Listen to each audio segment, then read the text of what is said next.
La noche de los Alcaravanes, 1950. Estábamos sentados, los tres, en torno a la mesa, cuando alguien introdujo una moneda en la ranura y el Wurlitzer volvió a iniciar el disco de toda la noche. Lo demás no tuvimos tiempo de pensarlo. Sucedió antes de que recordáramos dónde nos encontrábamos, antes de que hubiéramos recobrado el sentido de la orientación. Uno de nosotros extendió la mano por encima del mostrador, rastreando, nosotros no veíamos la mano. La oíamos, tropezó con un vaso y se quedó quieto después, con las dos manos descansando sobre la dura superficie. Entonces los tres nos buscamos en la sombra y nos encontramos allí, en las coyunturas de los 30 dedos que se amontonaban sobre el mostrador. Uno dijo: «Vamos». Y nos pusimos en pie, como si nada hubiera sucedido. Todavía no habíamos tenido tiempo para desconcertarnos. En el corredor, al pasar, oímos la música cercana, girando contra nosotros. Sentimos el olor a mujeres tristes, sentadas y esperando. Sentimos el prolongado vacío del corredor delante de nosotros, mientras caminábamos hacia la puerta, antes de que saliera a recibirnos el otro olor agrio de la mujer que se sentaba junto a la puerta. Nosotros dijimos: «Nos vamos». La mujer no respondió nada. Sentimos el crujido de un mecedor, cediendo hacia arriba, cuando ella se puso en pie. Sentimos las pisadas en la madera suelta y otra vez el retorno de la mujer, cuando volvieron a crujir los goznes y la puerta se ajustó a nuestras espaldas.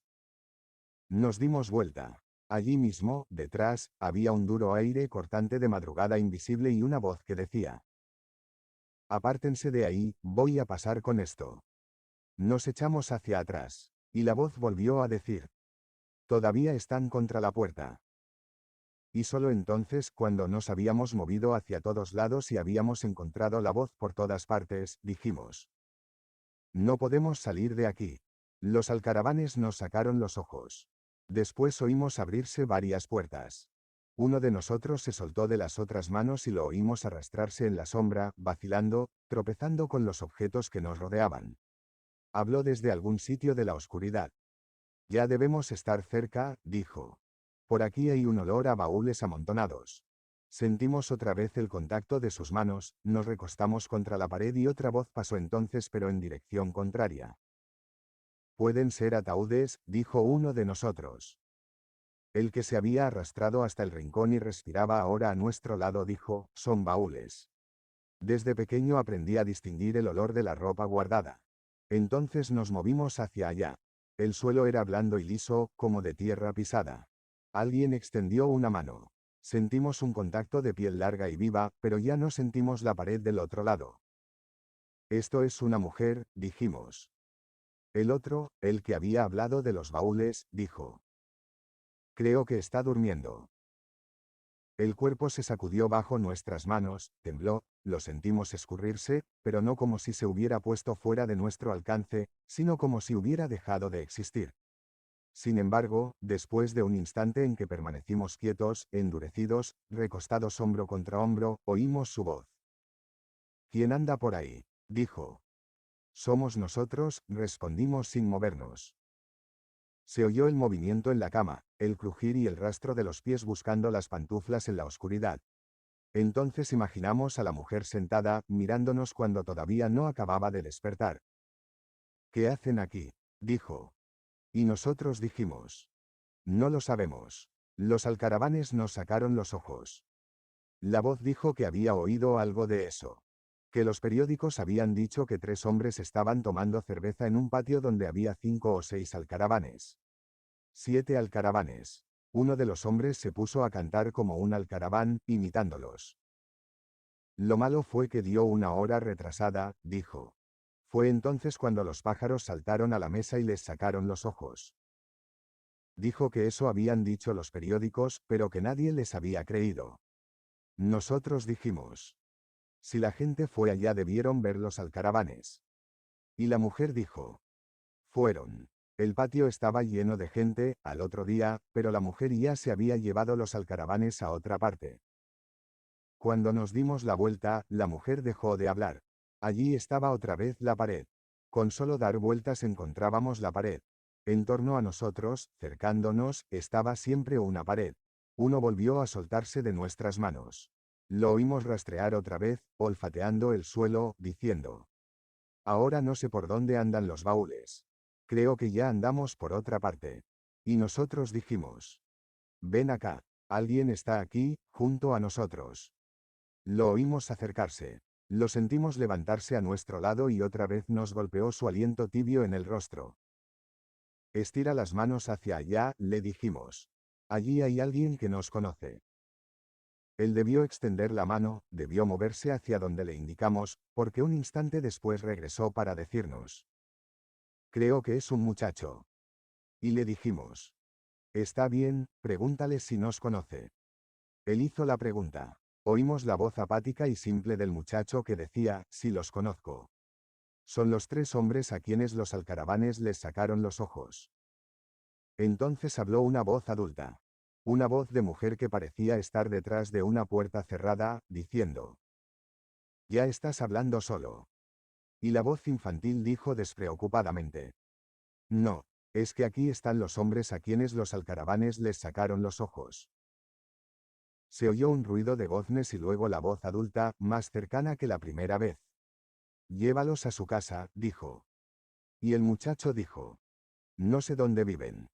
Y la voz adulta dijo: no seas de mala índole. Todo el mundo sabe dónde viven desde la noche en que los alcaravanes les sacaron los ojos. Luego siguió hablando en otro tono, como si se dirigiera a nosotros: lo que pasa es que nadie ha querido creerlo y dicen que fue una falsa noticia de los periódicos para aumentar las ventas. Nadie ha visto los alcaravanes. Y nosotros dijimos: pero nadie me creería si los llevo por la calle. Nosotros no nos movíamos, estábamos quietos, recostados contra la pared, oyéndola. Y la mujer dijo: si éste quiere llevarlos es distinto. Después de todo, nadie daría importancia a lo que dijera un muchacho. La voz infantil intervino: si salgo a la calle con ellos y digo que son los hombres a quienes los alcaravanes les sacaron los ojos, los muchachos me tirarían piedras. Todo el mundo dice por la calle que eso no puede suceder. Hubo un instante de silencio. Luego la puerta volvió a cerrarse, y el muchacho volvió a hablar. Además, ahora estoy leyendo a Terry y los piratas. Alguien nos dijo al oído. Voy a convencerlo. Se arrastró hacia donde estaba la voz. Eso me gusta, dijo. Por lo menos, dinos qué le pasó a Terry esta semana. Está tratando de hacerse a su confianza, pensamos. Pero el muchacho dijo: eso no me interesa. Lo único que me gusta son los colores. Terry estaba en un laberinto, dijimos. Y el muchacho dijo: eso fue el viernes. Hoy es domingo y lo que me interesa son los colores, y lo dijo con la voz fría, desapasionada, indiferente. Cuando el otro regresó, dijimos: llevamos como 3 días de estar perdidos y no hemos descansado una sola vez. Y uno dijo: está bien. Vamos a descansar un rato, pero sin soltarnos de las manos. Nos sentamos. Un invisible sol tibio empezó a calentarnos en los hombros. Pero ni siquiera la presencia del sol nos interesaba. La sentíamos ahí, en cualquier parte, habiendo perdido ya la noción de las distancias, de la hora, de las direcciones. Pasaron varias voces. Los alcaravanes nos sacaron los ojos, dijimos. Y una de las voces dijo: estos tomaron en serio a los periódicos. Las voces desaparecieron. Y seguimos sentados así, hombro contra hombro, esperando a que en aquel pasar de voces, en aquel de imágenes pasara un olor o una voz conocidos. El sol siguió calentando sobre nuestras cabezas. Entonces alguien dijo: vamos otra vez hacia la pared.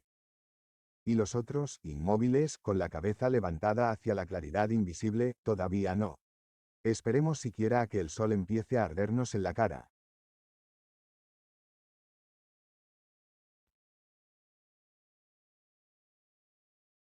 ALGUIEN desordena estas rosas, 1950. COMO es domingo y ha dejado de llover, pienso llevar un ramo de rosas a mi tumba. Rosas rojas y blancas, de las que ella cultiva para hacer altares y coronas. La mañana estuvo entristecida por este invierno taciturno y sobrecogedor que me ha puesto a recordar la colina donde la gente del pueblo abandona sus muertos. Es un sitio pelado, sin árboles, barrido apenas por las migajas providenciales que regresan después de que el viento ha pasado. Ahora que dejó de llover y que el sol de mediodía debe haber endurecido el jabón de la cuesta, podría llegar hasta el túmulo en cuyo fondo reposa mi cuerpo de niño, ahora confundido, desmenuzado entre caracoles y raíces. Ella está prosternada frente a sus santos. Permanece abstraída desde cuando dejé de moverme en la habitación, después de haber fracasado en el primer intento de llegar hasta el altar para coger las rosas más encendidas y frescas. Tal vez hoy hubiera podido hacerlo, pero la lamparita pestañeó, y ella, recobrada del éxtasis, levantó la cabeza y miró hacia el rincón donde está la silla. Debió pensar, es otra vez el viento, porque es verdad que algo crujió junto al altar y la habitación onduló un instante, como si hubiera sido removido el nivel de los recuerdos estancados en ella desde hace tanto tiempo. Entonces comprendí que debía aguardar una nueva ocasión para coger las rosas, porque ella continuaba despierta, mirando la silla, y habría podido sentir junto a su rostro el rumor de mis manos. Ahora debo esperar a que ella abandone la habitación, dentro de un momento, y vaya a la pieza vecina a dormir la siesta medida e invariable del domingo. Es posible que entonces pueda yo salir con las rosas para estar de regreso antes de que ella vuelva a esta habitación y se quede mirando la silla. El domingo pasado fue más difícil. Tuve que esperar casi 2 horas a que ella cayera en el éxtasis. Parecía intranquila, preocupada, como si la hubiera atormentado la certidumbre de que súbitamente su soledad en la casa se había vuelto menos intensa. Dio varias vueltas por el cuarto con el ramo de rosas, antes de abandonarlo en el altar. Luego salió al pasadizo, miró adentro y se dirigió a la pieza vecina. Yo sabía que estaba buscando la lámpara. Y después cuando volvió a pasar frente a la puerta y la vi en la claridad del corredor con el saquito oscuro y las medias rosadas, me pareció que era todavía igual a la niña que hace 40 años se inclinó sobre mi cama, en este mismo cuarto, y dijo, ahora que le han puesto los palillos, tiene los ojos abiertos y duros. Era igual, como si no hubiera transcurrido el tiempo desde aquella remota tarde de agosto en que las mujeres la trajeron al cuarto y le mostraron el cadáver y le dijeron, llora. Era como un hermano tuyo, y ella se recostó contra la pared, llorando, obedeciendo, todavía ensopada por la lluvia. Desde hace 3 o 4 domingos estoy tratando de llegar hasta las rosas, pero ella ha permanecido vigilante frente al altar, vigilando las rosas con una sobresaltada diligencia que no le había conocido en los 20 años que lleva de vivir en la casa. El domingo pasado, cuando salió a buscar la lámpara, logré componer un ramo con las mejores rosas. En ningún momento he estado más cerca de realizar mi deseo. Pero cuando me disponía a regresar a la silla oí de nuevo las pisadas en el pasadizo, ordené brevemente las rosas en el altar, y entonces la vi aparecer en el vano de la puerta con la lámpara en alto.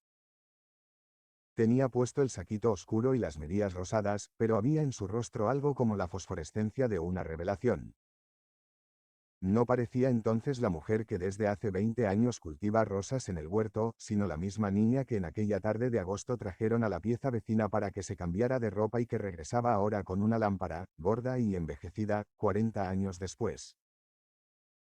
Mis zapatos tienen todavía la dura costra de barro que se les formó aquella tarde, a pesar de que permanecieron secándose durante 20 años junto al fogón apagado. Un día fui a buscarlos. Esto fue después que clausuraron las puertas, descolgaron del umbral el pan y el ramo de sábila, y se llevaron los muebles. Todos los muebles, menos la silla del rincón que me ha servido para estar durante todo este tiempo. Yo sabía que los zapatos habían sido puestos a secar y que ni siquiera se acordaron de ellos cuando abandonaron la casa. Por eso fui a buscarlos. Ella volvió muchos años después. Había transcurrido tanto tiempo que el olor a almizcle del cuarto se había confundido con el olor del polvo, con el seco y minúsculo tufo de los insectos. Yo estaba solo en la casa, sentado en el rincón, esperando. Y había aprendido a distinguir el rumor de la madera en descomposición, el aleteo del aire volviéndose viejo en las alcobas cerradas. Entonces fue cuando ella vino.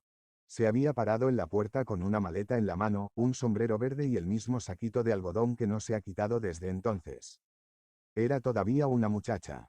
No había empezado a engordar ni los tobillos le abultaban bajo las medias, como ahora.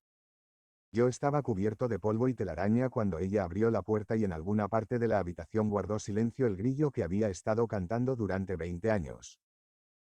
Pero a pesar de eso, a pesar de la telaraña y el polvo, del brusco arrepentimiento del grillo y de la nueva edad de la recién llegada, yo reconocí en ella a la niña que en aquella tormentosa tarde de agosto me acompañó a coger nidos en el establo. Así como estaba, parada en la puerta con la maleta en la mano y el sombrero verde, parecía como si de pronto fuera a ponerse a gritar, a decir lo mismo que dijo cuando me encontraron boca arriba entre la hierba del establo todavía aferrado al travesaño de la escalera rota. Cuando ella abrió la puerta por completo, los goznes crujieron y el polvillo del techo se derrumbó a golpes, como si alguien se hubiera puesto a martillar en el caballete. Entonces ella vaciló en el marco de claridad, introduciendo después medio cuerpo en la habitación, y dijo con la voz de quien está llamando a una persona dormida: «Niño. Niño». Y yo permanecí quieto en la silla, rígido, con los pies estirados. Creía que solo venía a ver el cuarto, pero siguió viviendo en la casa. Aireó la habitación y fue como si hubiera abierto la maleta y de ella hubiera salido su antiguo olor a almizcle. Los otros se llevaron los muebles y la ropa en los baúles. Ella solo se había llevado los olores del cuarto, y 20 años después los trajo de nuevo, los colocó en su lugar y reconstruyó el altarcillo, igual que antes. Su sola presencia bastó para restaurar lo que la implacable laboriosidad del tiempo había destruido. Desde entonces come y duerme en la pieza de al lado, pero se pasa los días en esta, conversando en silencio con los santos. Durante la tarde se sienta en el mecedor, junto a la puerta, y zurza la ropa mientras atiende a quienes vienen a comprarle flores. Ella se mece siempre mientras zurza la ropa. Y cuando viene alguien por un ramo de rosas, guarda la moneda en la esquina del pañuelo que se anuda a la cintura y dice invariablemente: «Coge las de la derecha, que las de la izquierda son para los santos». Así ha estado en el mecedor durante 20 años, zurciendo sus cositas, meciéndose, mirando hacia la silla, como si por ahora no cuidara del niño que compartió con ella las tardes de la infancia, sino del nieto inválido que está aquí, sentado en el rincón desde cuando la abuela tenía 5 años. Es posible que ahora, cuando vuelva a bajar la cabeza, pueda acercarme a las rosas. Si logro hacerlo, iré hasta la colina, las pondré sobre el túmulo y regresaré a mi silla, a esperar el día en que ella no vuelva al cuarto y cesen los ruidos en las piezas de al lado. Este día habrá una transformación en todo esto, porque yo tendré que salir otra vez de la casa para avisarle a alguien que la mujer de las rosas, la que vive sola en la casa arruinada, está necesitando 4 hombres que la conduzcan a la colina. Entonces quedaré definitivamente solo en el cuarto. Pero en cambio ella estará satisfecha. Porque ese día sabrá que no era el viento invisible lo que todos los domingos llegaba a su altar y le desordenaba las rosas. NABO, El negro que hizo esperar a los ángeles, 1951. NABO estaba de bruces sobre la hierba muerta. Sentía el olor a establo orinado estregándose en el cuerpo. Sentía en la piel gris y brillante el rescoldo tibio de los últimos caballos, pero no sentía la piel. Nabo no sentía nada. Era como si se hubiera quedado dormido con el último golpe de la herradura en la frente y ahora no tuviera más que ese solo sentido. Un doble sentido que le indicaba a la vez el olor a establo húmedo y el innumerable cositeo de los insectos invisibles en la hierba. Abrió los párpados. Volvió a cerrarlos y permaneció quieto después, estirado, duro, como había estado toda la tarde, sintiéndose crecer sin tiempo, hasta cuando alguien dijo a sus espaldas: «Anda, Nabo. Ya dormiste bastante». Se volteó y no vio los caballos, pero la puerta estaba cerrada. Nabo debió imaginar que las bestias estaban en algún lugar de la oscuridad, a pesar de que no oía su impaciente cocear. Imaginaba que quien le hablaba lo hacía desde afuera de la caballeriza, porque la puerta estaba cerrada por dentro y la tranca corrida. Otra vez dijo la voz a sus espaldas: «Es cierto, Nabo, ya dormiste bastante. Tienes como 3 días de estar durmiendo». Solo entonces Nabo abrió los ojos por completo y recordó: «Estoy aquí porque me pateó un caballo». No sabía en qué hora estaba viviendo. Ahora los días habían quedado atrás. Era como si alguien hubiera pasado una esponja húmeda sobre aquellos remotos sábados en la noche en que iba a la plaza del pueblo. Se olvidó de la camisa blanca. Se olvidó de que tenía un sombrero verde, de paja verde, y un pantalón oscuro. Se olvidó de que no tenía zapatos. Nabo iba a la plaza los sábados en la noche, se sentaba en un rincón, callado, pero no para oír la música sino para ver al negro. Todos los sábados lo veía. El negro usaba anteojos de carey amarrados a las orejas y tocaba el saxofón en uno de los atriles posteriores. Nabo veía al negro, pero el negro no veía a Nabo. Por lo menos, si alguien hubiera visto seguido que Nabo iba a la plaza los sábados por la noche para ver al negro y le hubiera preguntado: No ahora porque no podría recordarlo. Si el negro lo había visto alguna vez, Nabo habría dicho que no. Era lo único que hacía después de cepillar los caballos, ver al negro. Un sábado el negro no estuvo en su puesto de la banda. Nabo debió pensar al principio que no volvería a tocar en los conciertos populares, a pesar de que el atril estaba allí. Aunque precisamente por eso, porque el atril estaba allí, fue por lo que más tarde pensó que el negro volvería el sábado siguiente. Pero el sábado siguiente no volvió ni estaba el atril en su puesto. Nabo se volteó sobre un costado y vio al hombre que le hablaba. Al principio no lo reconoció, borrado por la oscuridad de la caballeriza. El hombre estaba sentado en una saliente del entablado, hablando y dándose golpecitos en las rodillas. Me pateó un caballo, volvió a decir Nabo, tratando de reconocer al hombre. Es verdad, dijo el hombre. Ahora los caballos no están aquí y te estamos esperando en el coro. Nabo sacudió la cabeza. Todavía no había empezado a pensar. Pero ya creía haber visto al hombre en alguna parte. El hombre decía que a Nabo lo estaban esperando en el coro. Nabo no entendía, pero tampoco extrañaba que alguien le dijera eso, porque todos los días, mientras cepillaba los caballos, inventaba canciones para distraerlos. Después cantaba en la sala para distraer a la niña muda, con las mismas canciones de los caballos. Pero la niña estaba en otro mundo, en el mundo de la sala, sentada, con los ojos fijos en la pared.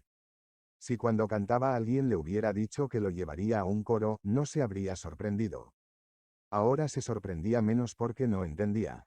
Estaba fatigado, embotado, bruto. Quiero saber dónde están los caballos, dijo. Y el hombre dijo, ya te dije que los caballos no están aquí. Solo nos interesaba traer una voz como la tuya. Y quizás, boca abajo sobre la hierba, Nabo oía, pero no podía diferenciar el dolor que había dejado la herradura en la frente, de las otras sensaciones desordenadas. Volvió la cabeza en la hierba y se quedó dormido. Nabo fue todavía durante 2 o 3 semanas a la plaza, a pesar de que el negro ya no estaba en la banda. Tal vez alguien le habría respondido si Nabo hubiera preguntado qué había sucedido con el negro. Pero no lo preguntó, sino que siguió asistiendo a los conciertos hasta cuando otro hombre, con otro saxófono, vino a ocupar el puesto del negro. Entonces Nabo se convenció de que el negro no volvería más y resolvió no volver él mismo a la plaza. Cuando despertó creía haber dormido muy poco tiempo. Todavía le ardía en la nariz el olor a hierba húmeda. Todavía permanecía la oscuridad, delante de sus ojos, rodeándolo. Pero todavía el hombre estaba en el rincón. La voz oscura y pacífica del hombre que se golpeaba las rodillas, diciendo, te estamos esperando, Nabo. Tienes como 2 años de estar durmiendo y no has querido levantarte. Entonces Nabo volvió a cerrar los ojos. Los abrió luego. Se quedó mirando hacia el rincón y vio otra vez al hombre, desorientado, perplejo. Solo entonces lo reconoció. Si los de la casa hubiéramos sabido que hacía Nabo en la plaza los sábados en la noche habríamos pensado que cuando dejó de ir lo hizo porque ya tenía música en la casa. Esto fue cuando llevamos la ortofónica para distraer a la niña. Cuando se necesitaba una persona que le diera cuerda durante todo el día, parecía lo más natural que esa persona fuera Nabo. Podría hacerlo cuando no tuviera que atender a los caballos. La niña permanecía sentada, oyendo los discos. A veces, cuando la música estaba sonando, la niña bajaba del asiento, todavía sin dejar de mirar la pared, babeando, y se arrastraba hasta el comedor. Nabo levantaba la aguja y empezaba a cantar. Al principio, cuando llegó a la casa y le preguntamos qué sabía hacer, Nabo dijo que sabía cantar. Pero eso no le interesaba a nadie. Lo que se necesitaba era un muchacho que cepillara los caballos. Nabo se quedó, pero siguió cantando, como si lo hubiéramos aceptado para que cantara y eso de cepillar los caballos no fuera sino una distracción que hacía más liviano el trabajo. Eso duró más de 1 año, hasta cuando los dos de la casa nos acostumbramos a la idea de que la niña no podría caminar, no reconocería a nadie, no dejaría de ser la niña muerta y sola que oía la ortofónica, mirando la pared fríamente, hasta cuando la levantábamos del asiento y la conducíamos al cuarto. Entonces dejó de dolernos, pero Nabo siguió fiel, puntual, dándole cuerda a la ortofónica. Eso fue por los días en que Nabo no había dejado de asistir a la plaza los sábados en la noche. Un día, cuando el muchacho estaba en la caballeriza, alguien dijo junto a la ortofónica, Nabo. Estábamos en el corredor, sin preocuparnos de lo que nadie hubiera podido decir. Pero cuando oímos por segunda vez Nabo, levantamos la cabeza y preguntamos, ¿quién está con la niña? Y alguien dijo, no he visto entrar a nadie. Y otro dijo, estoy seguro de haber oído una voz que dijo, Nabo. Pero cuando fuimos a ver solo encontramos a la niña en el suelo, recostada contra la pared. Nabo regresó temprano y se acostó. Fue el sábado siguiente que no volvió a la plaza porque el negro ya había sido reemplazado y 3 semanas después, un lunes, la ortofónica empezó a sonar mientras Nabo se encontraba en la caballeriza. Nadie se preocupó al principio. Solo después, cuando vimos venir al negrito, cantando y chorreando todavía el agua de los caballos, le dijimos, ¿por dónde saliste? Él dijo, por la puerta. Estaba en la caballeriza desde el mediodía. La ortofónica está sonando. ¿No la oyes?, le dijimos. Y Nabo dijo que sí. Y nosotros le dijimos, ¿quién le dio cuerda? Y él, encogiéndose de hombros, la niña. Hace tiempo es ella la que le da cuerda. Así estuvieron las cosas hasta el día en que lo encontramos de bruces en la hierba, encerrado en la caballeriza y con la orilla de la herradura incrustada en la frente. Cuando lo levantamos por los hombros, Nabo dijo, estoy aquí porque me pateó un caballo. Pero nadie se interesó por lo que él pudiera decir. Nos interesaban los ojos fríos y muertos y la boca llena de espumarajos verdes. Pasó toda la noche llorando, ardido por la fiebre, delirando, hablando del peine que se perdió en los yerbales de la caballeriza. Esto fue el primer día. Al siguiente, cuando abrió los ojos y dijo, tengo sed, y le llevamos agua y se la bebió toda de un sorbo y pidió un poco más 2 veces, le preguntamos cómo se sentía y él dijo, me siento como si me hubiera pateado un caballo. Y siguió hablando durante todo el día y toda la noche. Y finalmente se sentó en la cama, señaló hacia arriba, con el índice, y dijo que el galope de los caballos no lo había dejado dormir en toda la noche. Pero desde la noche anterior no tenía fiebre. Ya no deliraba, pero siguió hablando hasta cuando le introdujeron un pañuelo en la boca. Entonces Nabo empezó a cantar por detrás del pañuelo, a decir que oía, junto a la oreja, la respiración de los caballos, buscando el agua por encima de la puerta cerrada. Cuando le quitamos el pañuelo para que comiera algo, se volteó contra la pared y todos creímos que se había dormido y hasta es posible que hubiera dormido un poco. Pero cuando despertó ya no estaba en la cama. Tenía los pies atados y las manos atadas a un horcón del cuarto. Amarrado, Nabo empezó a cantar. Cuando lo reconoció Nabo le dijo al hombre, yo lo he visto antes. Y el hombre dijo, todos los sábados me veías en la plaza, y Nabo dijo, es verdad, pero yo creía que yo lo veía a usted y usted no me veía. Y el hombre dijo, nunca te vi, pero después, cuando dejé de ir, sentí como si alguien hubiera dejado de verme los sábados. Y Nabo dijo, usted no volvió más pero yo seguí yendo durante 3 o 4 semanas. Y el hombre, todavía sin moverse, dándose golpecitos en las rodillas, yo no podía volver a la plaza, a pesar de que era lo único que valía la pena. Nabo trató de incorporarse, sacudió la cabeza en la hierba y siguió oyendo la fría voz obstinada, hasta cuando ya no tuvo tiempo ni siquiera para saber que otra vez se estaba quedando dormido. Siempre, desde cuando lo pateó el caballo, le sucedía eso. Y siempre oía la voz, te estamos esperando, Nabo. Ya no hay manera de medir el tiempo que llevas de estar dormido. 4 semanas después de que el negro volvió a la banda, Nabo le estaba peinando la cola a uno de los caballos. Nunca lo había hecho. Simplemente los cepillaba y se ponía a cantar mientras tanto. Pero el miércoles había ido al mercado y había visto un peine y se había dicho, este peine para peinarle la cola a los caballos. Entonces fue cuando sucedió lo del caballo que le dio la patada y lo dejó atolondrado para toda la vida, 10 o 15 años antes. Alguien dijo en la casa, era preferible que se hubiera muerto aquel día y no que siguiera así, rematado, hablando disparates para toda la vida. Pero nadie había vuelto a verlo desde el día en que lo encerramos. Solo sabíamos que estaba allí, encerrado en el cuarto, y que desde entonces la niña no había vuelto a mover la ortofónica. Pero en la casa apenas teníamos interés en saberlo. Lo habíamos encerrado como si fuera un caballo, como si la patada le hubiera comunicado la torpeza y se le hubiera incrustado en la frente toda la estupidez de los caballos, la animalidad. Y lo dejamos aislado en 4 paredes, como si hubiéramos resuelto que se muriera de encierro porque no habíamos tenido la suficiente sangre fría para matarlo de otra manera. Así pasaron 14 años, hasta cuando uno de los niños creció y dijo que tenía deseos de verle la cara.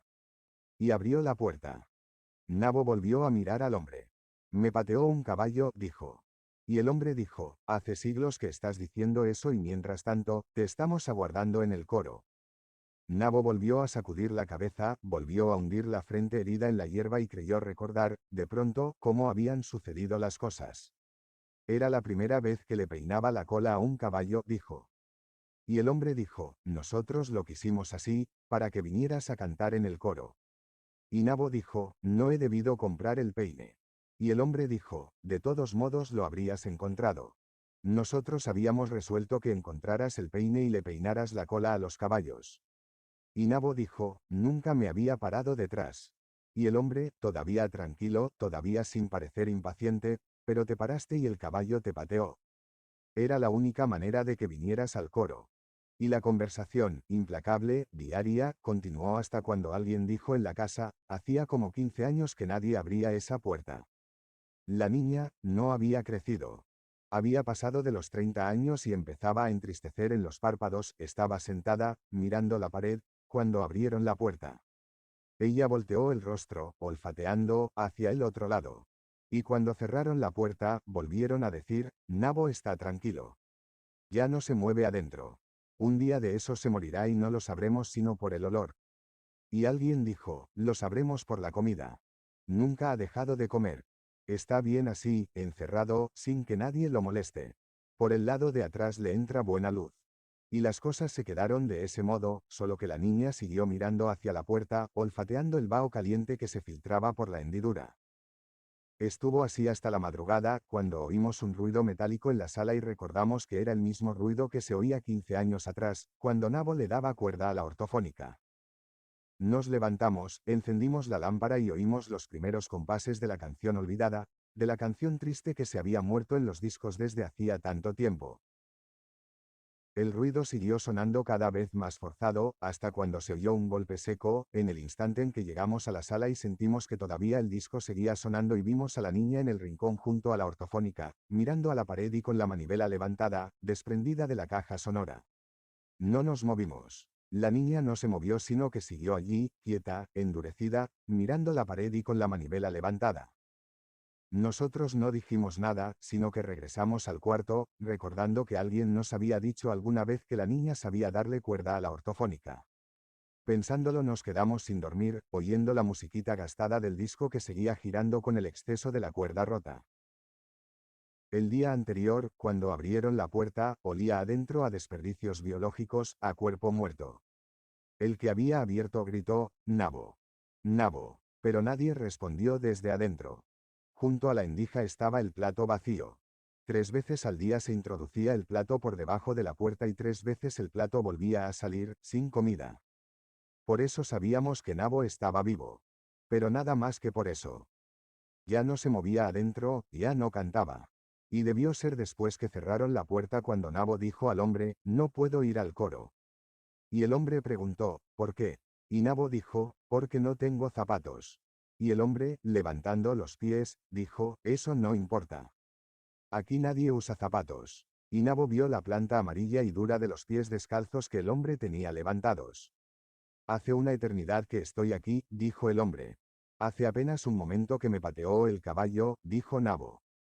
Ahora me echaré un poco de agua en la cabeza y los llevaré a dar una vuelta. Y el hombre dijo, ya los caballos no necesitan de ti. Ya no hay caballos. Eres tú quien debe venir con nosotros. Y Nabo dijo, los caballos deberían de estar aquí. Se incorporó un poco, hundió las manos entre la hierba mientras el hombre decía, hace 15 años que no tienen quien los cuide. Pero Nabo rasguñaba el suelo debajo de la hierba, diciendo, todavía debe estar el peine por aquí. Y el hombre decía, la caballeriza la clausuraron hace 15 años. Ahora está llena de escombros. Y Nabo decía, no hay escombros que se formen en una tarde. Hasta que no encuentre el peine no me moveré de aquí. Al día siguiente, después de que volvieron a asegurar la puerta, fue cuando volvieron a oírse los trabajosos movimientos interiores. Nadie se movió después. Nadie volvió a decir nada cuando se oyeron los primeros crujidos y la puerta empezó a ceder, presionada por una fuerza descomunal. Se oía, adentro, como el jadeo de una bestia acorralada. Finalmente se oyó el chasquido de los goznes oxidados al romperse, cuando Nabo volvió a sacudir la cabeza. Mientras no encuentre el peine no iré al coro, dijo. Debe estar por aquí. Y escarbó la hierba, rompiéndola, arañando el suelo, hasta cuando el hombre dijo, está bien, nabo. Si lo único que esperas para venir al coro es encontrar el peine, anda a buscarlo. Se inclinó hacia adelante, oscurecido el rostro por una paciente soberbia. Apoyó las manos contra la talanquera y dijo, anda, nabo. Yo me encargaré de que nadie pueda detenerte. Y entonces la puerta cedió y el enorme negro bestial, con la áspera cicatriz marcada en la frente, a pesar de que habían transcurrido 15 años, salió atropellándose por encima de los muebles, tropezando con las cosas, levantados y amenazantes los puños, que aún tenían la cuerda con que lo amarraron 15 años antes, cuando era un muchachito negro que cuidaba los caballos, vociferando por los corredores, después de haber empujado con el hombro la puerta de una tempestad, y pasó, antes de llegar al patio, junto a la niña,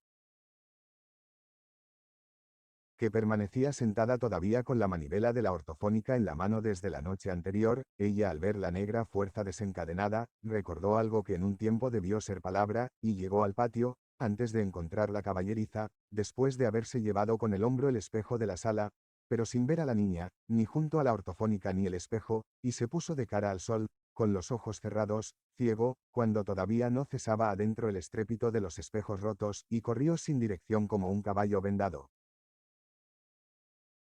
buscando instintivamente la puerta de la caballeriza que 15 años de encierro habían borrado de su memoria pero no de sus instintos, desde aquel remoto día en que le peinó la cola al caballo y quedó atolondrado para toda la vida, y dejando atrás la catástrofe, la disolución, el caos, como un toro vendado en un cuarto lleno de lámparas, hasta cuando llegó al patio de atrás, todavía sin encontrar la caballeriza, y escarbó el suelo con esa furiosa tempestuosidad con que se había llevado el espejo,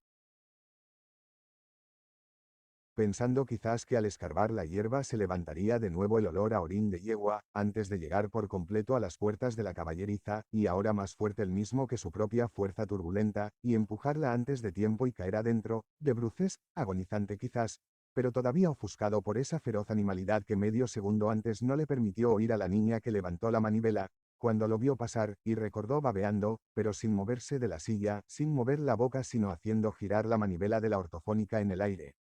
Recordó la única palabra que había aprendido a decir en su vida y la gritó desde la sala, nabo. Nabo. Un hombre viene.